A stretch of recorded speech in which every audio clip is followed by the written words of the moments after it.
welcome to another episode of Living in Rockland Live. I'm so excited to bring Frank, the founder of Rep for Responders, today. This one hits near and home for me, as I was a police officer at one point and decided to leave the career, and I know how hard it is as a career. So, as always, let's kick it off. Frank, tell us a little bit about yourself and where you live and how you're related to Rockland. Sure, absolutely. First, Kelly and Susan, thanks for having myself on and Reps for Responders. My name is Frank Voce, the founder of Reps for Responders. I've been an active law enforcement officer for 7.5 years. I grew up in that small little town, Congress, New York, and currently live in Bardonia. My whole family basically grew up in Rockland as well. So a lot of roots going back here. Very nice. So you're a true Rocklander. Yep. So walk us through how Reps for Responders came about. Tell us a little bit about your story. Okay, so Reps for Responders was founded in 2020. We're a 501c3, really at the end of 2019 when started all the paperwork for it. But March of 2020, when we started to push our mission and our goal, it started because in 2018, I went through a very, very tough time. I ended up getting diagnosed with major depressive disorder and alcohol use disorder. And NYPD, I'm a current NYPD officer. I'm here on Reps for Responders. I'm not here to represent the NYPD, but in 2019, as I was going through my early stages of recovery, NYPD had 10 officers lose their life to suicide. And looking at that and almost myself being a statistic, I kind of said to myself, something else has to be done more. And I know that for me personally, working out, any type of fitness, eating as best as I can, and talking about my day with like-minded individuals, good or bad, really helped me before I went through a hard time. And it really helped me even more when I was going through a hard time. So the original plan was, well, first I said, okay, I'm going in. I'm going to do it. I kind of took my addiction from drinking and dove right into this mental health field of first responders and a lot of self-research and things like that. And I started to realize that 20% of everyday people suffer from depression, anxiety, and trauma. This increased to 30% for first responders. 1 in 5 police officers, while they're working or when they retire, have a suicidal ideation. Not a plan, but a suicidal ideation could be when I drive into work, I hope something happens to me. I hope I get into a shooting. If I'm driving my car home from work in the Palisades, I hope I just get into a car accident, something like that to state. Again, not a plan. The average age of a cop is 57 and 65. 50% of law enforcement officers, when they retire, within 5 years, have a major cardiovascular issue. If it's type 2 diabetes, if it's high blood pressure, heart attack, etc. So I realized, wow, I'm not alone. I'm not even close to being alone. And when you become a cop, it's kind of like handing in that gun and shield or talking about what you're going through is unheard of. It's unfounded. And I think that really bites a lot of cops and first responders in the behind. So I said, I will start talking about my journey. It took about 2 years to come forward and open about and talk about kind of what happened. So the first mission was March of 2020. We opened up a free gym in New City, right next to the river court. And we did that. And the goal was, the gym was like an illusion, right? Because if I opened up a space just for first responders to come and speak, it would just be me, myself, and I. And I make a joke and I say, I think I'll be okay with just myself talking. So we opened up a gym in New City.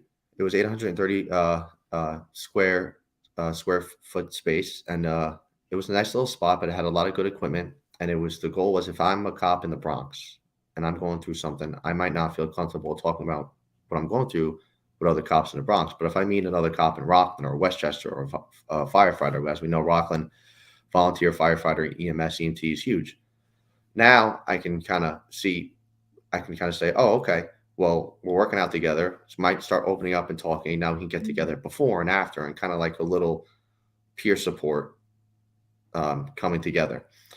So that's what we did. And the main goal was to have in-person meetings once a week in the gym. It was kind of like a roll call, talk about whatever you want. It stays here, whatever's said here, it stays here. And then we'll try to help you find services in Rockland or in the area that can get you to where you need to go. and the gym was open for 10 days. And we know March of 2020 what happened, and then COVID happened. So we started a GoFundMe first, and we raised a lot of awareness and some funds, and it was great, and put a lot of my own money into it. And then the gym closed. 10 days closed down, and that's where the hero journey, as I call it, we call that Rec for Responders. We're at that path, that fork in the road. Do I go left and say, and I was about 4 months sober at the time from alcohol. Do I say, well, it was worth a shot and see you later? We did our best. Or do we go right and say, this is when first responders need us the most, and this is when Frank really needs himself the most? So we went right, and we went online like everybody else and survived the pandemic. And not only surviving, but I would say that we're thriving right now. Absolutely. It's awesome. Thank you. Thanks for sharing that. I'm sure it was really hard for you to come out and share your story. I mean, I was a police officer for what? 6 months. Yeah. Very short amount of time. And the culture is just so, it's like, don't talk about anything. And like me as a female, we talk about everything. So it's like, it was a weird, my husband's a cop too. So it's this, shush, drink, do whatever you got to do to get by.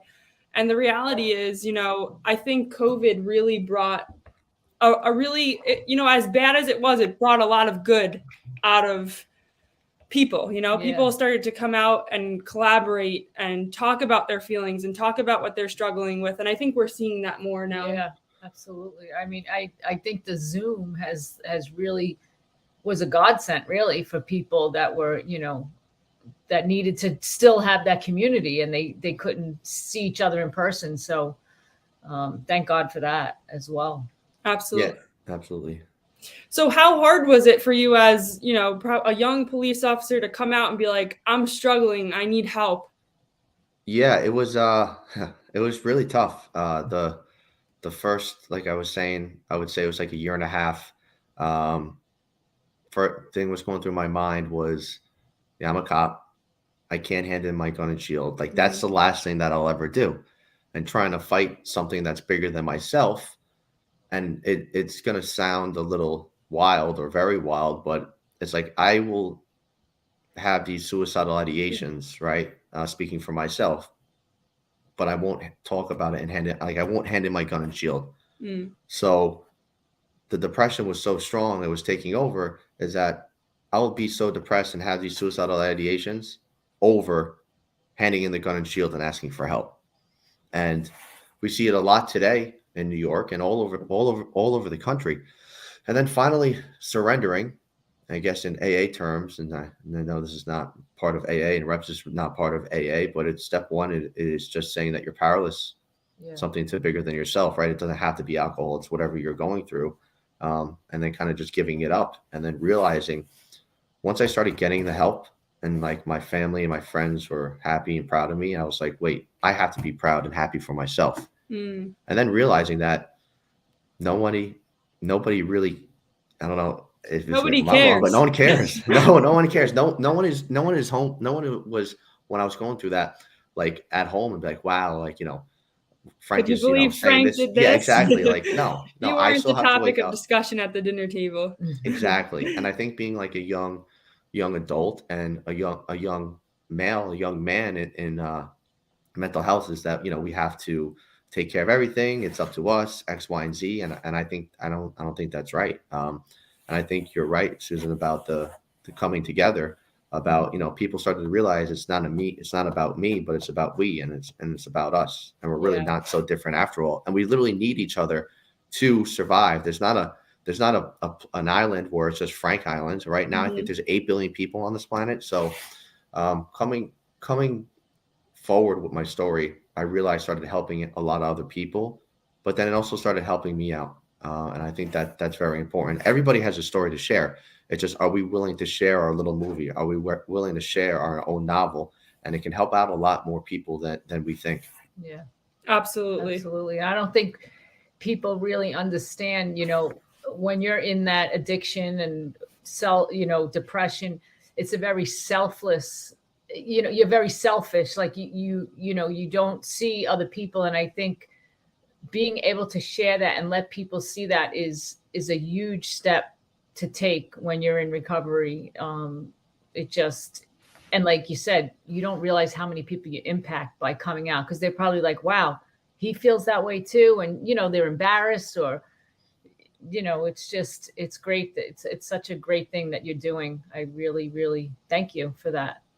Oh, well, thank you. I appreciate it. Like, if you look at the statistics, if you believe them or not, let's just say it's 1 in 5 people have a mental health disorder, if even anxiety and depression, right? And that's part of the human DNA, right? The fight, flight, or freeze response, been happening for millions of years. Somebody knows someone that maybe is suffering from addiction or has depression or anxiety or is a first responder, right? So once we start opening up more about it, it's going to trickle down, and that person can say, oh, you know, maybe I haven't been there in your shoes, but I can feel that empathy. I kind of know what you're going through.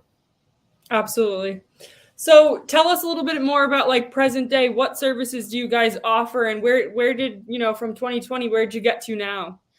Yeah, sure. So during the pandemic, we went online. I feel like everybody else, Everybody did. unless you're able to put up those blinds or that tarp and have your business running. So we ended up, well, I'll break it down. We believe in multiple pathways to recovery. And our goal for reps is to increase the emotional and physical survivability skills of first responders. So first responders can make responsible choices, decisions while they're working and at home. And number one, prevent suicide. Because going more, like, now there's more services, there's more foundations, there's a lot other organizations that the same mission of reps for responders. And I think it is up to us. Like, we can't wait for the job, in quotes, to say, oh, I can't believe Frank is going through this, we feel bad. Like, no, we need to stick up for ourselves, and we need to stick up for each other. And when we do that, people will say, okay, like, I'm in with this. So we went online for one of our services is Responder Talk. We run that every Sunday via Zoom from 7 to 8 p.m. Eastern time. We've had check-ins from 23 different states across the country. Wow. So this is for active and retired first responders. We average probably about, let's say, 20 to 30 first responders every Sunday night. Sometimes it comes and goes, sometimes a little more, sometimes a little less. But back in like April 2020, I remember sitting on the screen and we were having a meeting like how we are now, just 3-4 people. And we were just talking, and then slowly started to grow. 4, 5, 6, 7, 10, 15. I remember when we had 20 people. I was like, oh, wow, like this is real. So we have a topic meeting or we have a speaker meeting. Speaker meetings, we've had guest speakers from Navy SEALs, doctors, NFL players, professional athletes, big time fitness names, or your everyday cop and firefighter sharing their story, sharing what they want to share. Topics could come from kind of like staying in the present or coping skills or X, Y, and Z. We'll do that. We'll do fear and different topics like that. And if we have a guest speaker, they'll share for about 30 minutes, and then we have an open conversation. So now we have NYPD, New York, first responders checking in with Jersey, checking in with Florida, California, Virginia, Maryland, Massachusetts, all over. Because if I'm in the meeting and I share something and someone's in the meeting and they can message the other first responder, be like, I really liked like what you share. I'm kind of like going through this, or I went through something similar to this. Like, can I have your number? And create like a little community like that. And that's for active, the Responder Talk for active and retired first responders. And our umbrella for reps for responders is law enforcement officers, firefighter, EMS, EMT, corrections, nurses, police dispatchers, and military personnel. So active or retired, you're more than welcome to come in. And the only requirement is that you want to better yourself. So half the people in the meeting are in recovery from substance abuse. The other half are just trying to make it through the job, or they made it through the job and they literally dedicated their 20 to 30 years of their life to this. And then they leave the job and they're kind of like, who am I? Who is Frank? Like, I don't know anything else. I don't know anything else besides being a cop. And that's what gets cops or first responders into that statistic range, because there's a lot of repressed memories and traumas and just experiences that, like we talked about, you just held on to. Mm-hmm. So that's a big part of our program. I would say that's our grassroots, like the bread and butter. Mm-hmm. We have an addiction and trauma specialist out of Rockland that volunteers and is on the call 99% of the time. So that's great to have. So that's one part of our program. I'm a recovery coach. My wife is a recovery coach and a health coach. So we do one-on-ones in regards to trying overall wellness. We do a resiliency skills 12 sessions type of course where we have mental health professionals that'll do one-on-one with you to help you just learn about, it's not therapy, it helps you learn about coping skills, mindfulness, education on addiction, education on depression, anxiety. So now you have these tools on your tool belt and you can take it to your coworkers, but ultimately you have it for yourself. Yeah. So that's one part, that's like our mental health pathway in a nutshell. Now, in regards to the gym, we don't have a gym anymore. Kind of like a blessing, like we talked about, because now I don't have to worry about opening, closing while I'm at work. Who's going to be there? X, Y, and Z. How are we going to pay for all this?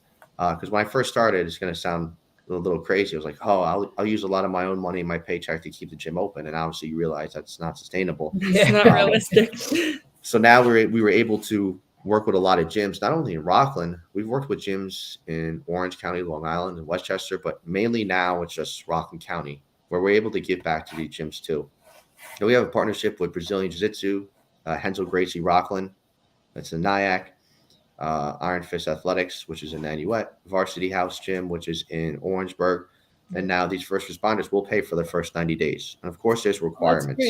So let's say, Kelly, you wanted to go, all right, month one, you have to make a minimum of 8 sessions. That's literally like twice a week, and it's minimum. You do that for month one, we'll pay for month 2, and then we'll pay for month 3. And then it's up to the first responder if they want to join the gym and work with the gym that way. Or they're like, you know what, I just learned a lot and I'll take this and then I'll work out at my firehouse or my police station precinct gym, or just go to any gym and use those tools there. So that's what we do for the fitness pathway sponsorship. And then the nutrition, we firmly believe the foods we eat can either help fight against depression, anxiety, or can help cause depression, anxiety more than if we are diagnosed, and even if we're not diagnosed with that.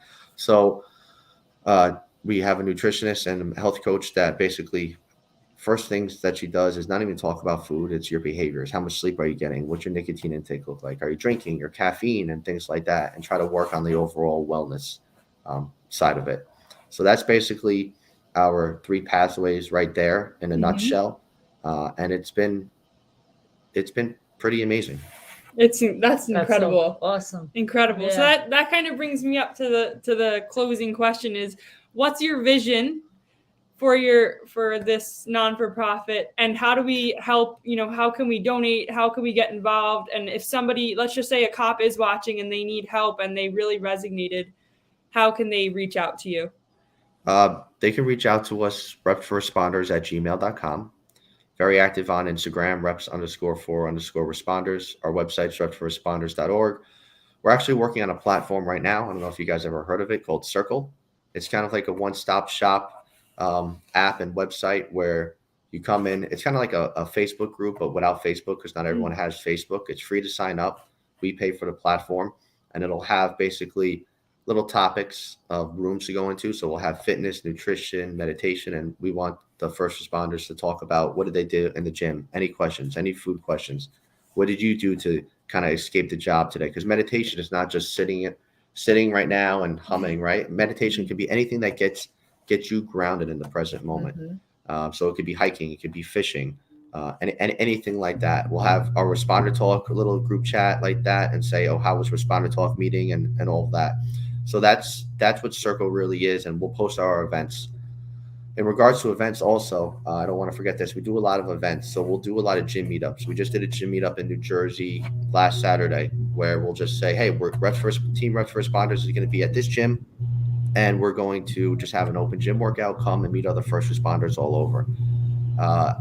Then we have events like CrossFit Escalade has been a huge help to us in New Jersey, and we'll do a workout in honor of the officers that lost their lives to suicide the previous year. Partner workout, things like that. We have dinner events planned in April and all that. So if you want to get involved, definitely reach out to us. Our team is very small. We all work full time, but we're very passionate about this. And the vision is to just keep doing what we're doing, spreading the word, having more first responders show up to the gym, having more first responders reach out and get help for yourself, so you can be the best version of yourself. And maybe in the future we have like an office space, or we have a small little gym, But I think the most important thing is peer support is not just me calling and saying, hey, how are you? Or someone calling and saying, hey, like having a conversation. Peer support is just getting together. And if it's at the gym, if it's going out to eat, if it's bowling, like doing activities together to ground you and bring you into the present moment and say that there's life more than just a job. So Mm. the vision for this is just to keep growing and having first responders better themselves. That's it. Number one, obviously we said prevent suicide. That's the key. And we're like we are when you're in it. Unfortunately, we're not the we don't have the personnel, the manpower. That's not our mission. Our goal is the preventable and after. So aftercare. If you get out of a rehab, if you get out of an outpatient and things like that, then that's what we're here. We're for the post and the pre. Awesome. I love it. Well, Frank, thank you so much for your time today. I really honor your path and how you've just been so brave to share. You're really touching many, many people's lives. Absolutely. Well, I'm just sitting here like it's amazing. It's really, really amazing. And you should be so, proud of yourself to really have come to just really get yourself through what you were going through and now helping others. You probably helped so many lives and you will continue to. Well, I thank you guys and thank you for putting Living in Rockland together. I think it's fantastic. And like we said, like it's not me, it's we, and we all need to be this together. One quick thing I don't want to forget is that we released a book on Amazon. It's called Building Resiliency and Conquering the Job. And the proceeds go back to our 501c3. And it's basically why we started the services that we provide and basic information on mental health, on fitness, nutrition, emotional intelligence, and it's been a great tool for first responders to take in their bag or in their locker. And also, that my wife Christina, she started a group called Relationships in Recovery, which is for the significant others for females. It's a women's group, so it's not for first responders, but a lot of first responders that reach out to us and their wives, or because if you're looking at mental health and especially addiction, it doesn't just affect the individual. It's a family disease. Everyone gets affected by it. Mm-hmm. So if a female is going through any hard time, if their husband, their boyfriend, their son is going through addiction, they started to get sober or they're trying to get sober. She runs a meeting every Wednesday night and has check-ins all over the country as well, where females just speak and they speak about what they're going through. So it's been a great thing overall. Amazing. Well, I'll be sure to drop the link to the Amazon book and also your website and all your contact in case anybody wants to reach out. Well, thank you guys. I appreciate it. Thanks so much, Thanks, Frank. Frank.